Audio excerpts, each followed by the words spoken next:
This world goes much deeper than you imagine. Ash? Fire. Fire! Yeah. There we go. Congrats on this film. It was Thank literally you. like blink and it was over. It's so amazing, so immersive. I think the wildest thing about this is when you think about the Avatar franchise, I think about the first movie. I don't know why everyone remembers exactly what they were doing, who they were with. Like, it feels like a chapter of your life, and I'm sure for you, in a way more significant way. So looking back first now, I mean, what does that feel like in those like chapters of like what I was doing in 2009 versus what I'm doing now? It feels great. It's humbling. It's just humbling. I still can't believe that I am a part of something so special that keeps me connected to so many people around the world that though I may never meet them, personally, we are connected through the fact that a story deeply moved us, and that's very special. When you play a character like this, who I love her so much, and she goes through so much in this movie, but you play a character like, we have Gamora, we have Star Trek, like these characters that you play for multiple films. What is like in your heart? Like, how do you feel for Neytiri? Wow. How do I feel for any mother that loses a child? My heart is with them always, and she's. Neytiri's in a really tough spot, in Fire and Ash, because I feel like she's a full-blown like racist. She has so much hate in her heart that it's poisoning her. Mm-hmm. And Jake sees it and he doesn't know how to get her out, but it's only fueled because she's blinded by the pain that she's experiencing by burying her child, and that she loses sight of the fact that she doesn't hate all sky people. She married one. Right. And he's Torugmakto, and she had these beautiful children with him, but she's very lost in the beginning, and it was heartbreaking and heavy. It was just heavy to be in her shoes. I remember just wanting to always take off all of it at the end of every shoot day, and I know that Sam felt the same way, because it was just, it was a lot. Was this the heaviest one for you? Yes. To make, yeah. Yes. I remember in the last one, the big question was how long can everyone hold their breath? So for this one, was there a new kind of skill that you picked up during filming? No. Like, I don't know. I think Neytiri's a baddie, and she's just able to always apply all of her skills. I love this challenge that she encounters with Varong. I mean, she's had her share of really stern sahiks, with her mother, and then with Kate Winslet's character as a sahik of the Mitkaina people. But this sahik from the Mongwan clan, they're fallen angels, they're fallen Navis basically, and she doesn't really recognize the level of insanity that's in her head. It's like, I know that the sky people can be this crazy, but for you're one of us, and she's bonkers, So that to me, it was really delicious to get into those scenes with Una. Especially like, I imagine she's just staring into your soul, because when I'm watching it, I'm like, one, mesmerized by her a little bit, but also Completely. I'm like, damn, like, yeah, she really stares at you. Yes, and how she's so tapped into all of her ways. Like she can give you that scared woman and tries to shy away when like, let's say if Neytiri is threatening to cut her, her kudu and all of these things, but then she's so vicious and she has no apprehensions, like taking all the Sully kids and doing horrible things to them. And I like the fact that in a James Cameron movie, there's so many women. Mm-hmm. So many of us. Yes. From Trinity to Bailey to Kate Winslet to Sigourney Weaver, myself, Una, CCH Pounder. It's incredible that nobody has sort of like, brought that up, that this is like the first time in a long time in an action movie like this where there's women outnumber the men. Yeah. In a James Cameron movie. Yeah, and I've always respected like James Cameron with, True Lies, with Ripley, with, he's always been Sarah Connor. Yes, exactly. Rose. So, yes, Rose, my girl, Neytiri, yes. Yes, absolutely. We are back again. Yes. I was reading this quote in the production notes that was cracking me up because you said, when James Cameron gave you the script, he said, Kiri's 14, but that's how old you are anyway. We know how immature you are, so you won't have a problem doing this. Well, he's 14 too, Okay. His child lives on. That's why he's so good at I think, all of this. He's been thinking about this world since he was 16, you know. I went to his Cinematheque exhibit. You know, they did a whole big, you know, several rooms of his artwork from the age of 10. Man, it's all there. Wow.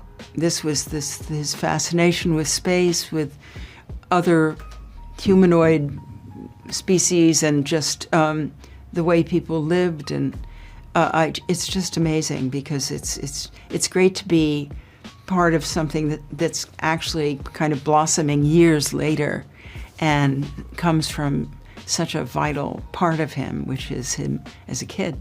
I think Kate Winslet said this. It was like the technology has finally caught up to James Cameron's brain. Very well put. Now, this is a character, you're playing this character who is wonderful, who is growing up on screen. Is there a particular, let's say you play her forever, is there a particular age you're like really excited to explore if you could? You know, I was a very unhappy 14-year-old. I was this tall when I was 11. So I just remember that particular age so well. Just feeling terribly tall and kind of, you know, creeping around. And it's a period of great ups and downs, I think, for a lot of young people. And I remember that, and I wanted to honor that. I researched the voice and spent some time at LaGuardia High School. And it was like a real gift to me, because the 14, 15-year-old, the voices are all over the place. Some girls speak in a very high voice, and others speak like a 35-year-old woman. So I don't know. I don't think about it being fun.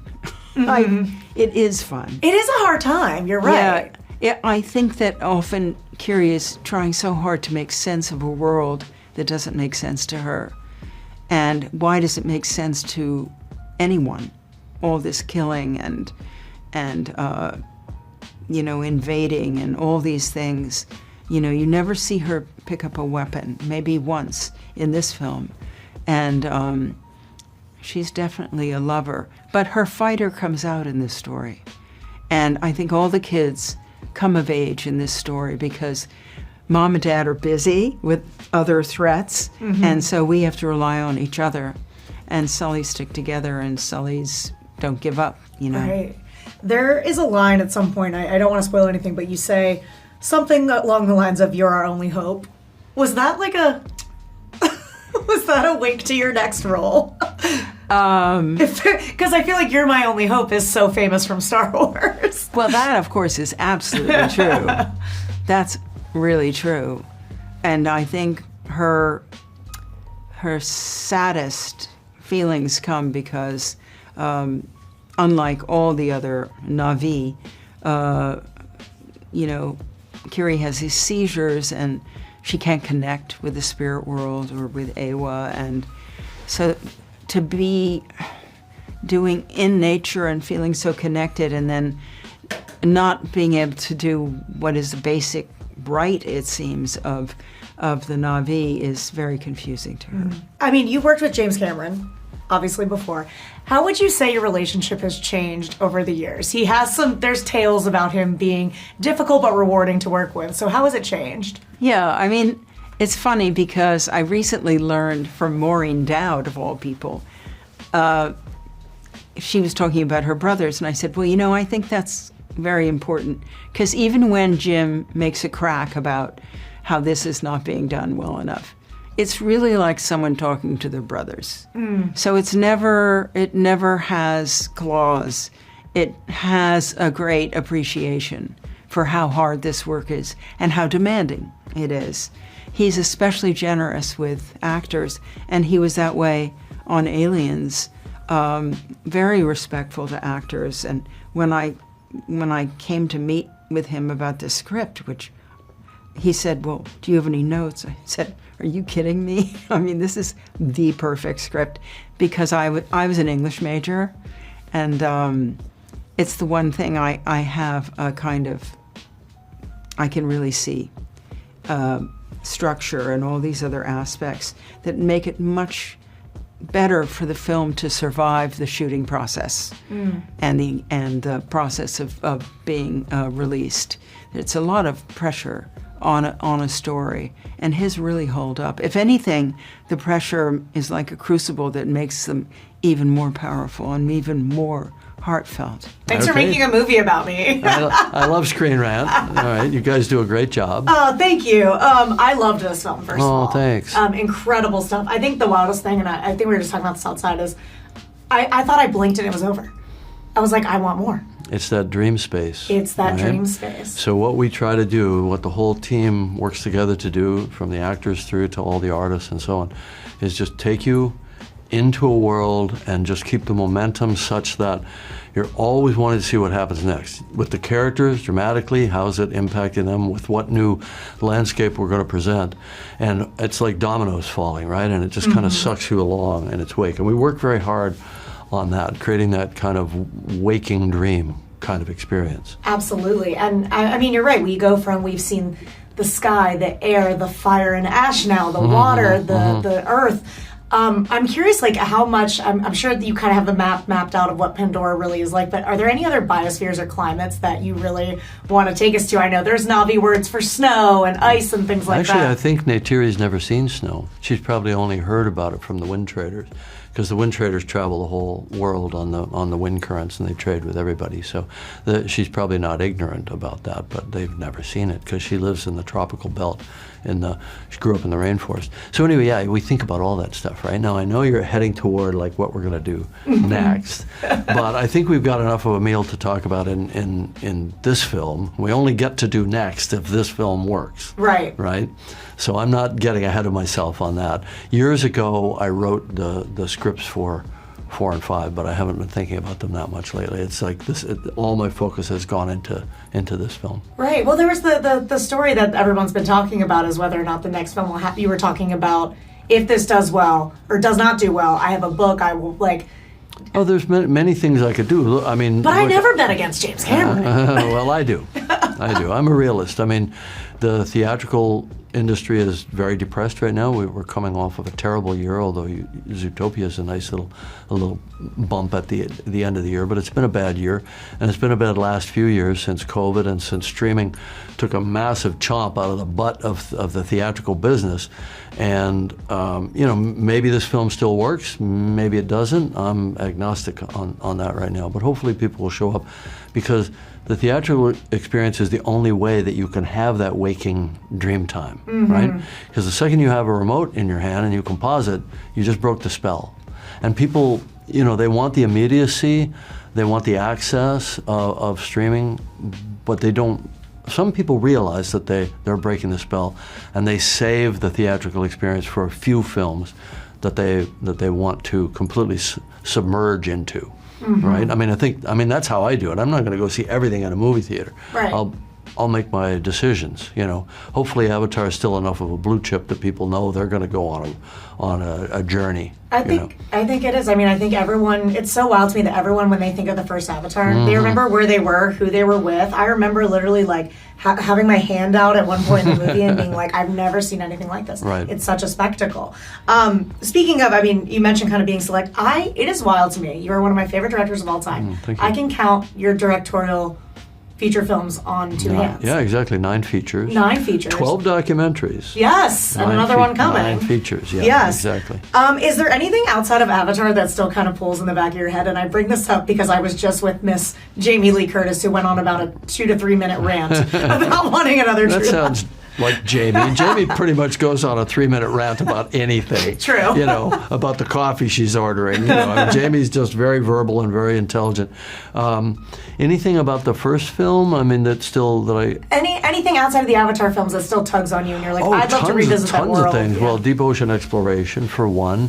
Anything around protecting and empowering indigenous communities, because that comes post Avatar, but pre-doing the sequels, and I spent a lot of time, 10 years out there in the field and through granting processes and so on, trying to work with indigenous communities. A lot of sustainability work around agriculture. Sounds boring, right? Except everybody's got to eat. 8 billion people got to eat. And agriculture is one of the single biggest things that's degrading our natural world. So we have to solve some problems there before we can talk about the lungs of the planet, the rainforest, and all that. We've got to solve agriculture, and then diet has a big part to do with that. So yeah, there's a lot of things that occupy me outside of the kind of the day job. But when we get to this point on an Avatar film where I've been screaming, you know, for home plate for the last few months to get this thing done and made as beautiful as we can make it, I can't think of anything else right now. Well, it is beautiful. I have to wrap already, but and by the way, there's this little thing I like to call family, and having five kids, and having been you know, happily married for 25 years, and you know, so that's a whole set of mental and emotional processes, right? And obviously I'm working some of that stuff out through these films, through The Way of Water and Fire and Ash. I feel it. And as an avid diver, I just love. You're a diver. Oh yeah, okay. I'm about to hit 100. So Don't you want to ride a tulkun fin? Absolutely. Okay, all right. Your goddess has no dominion here.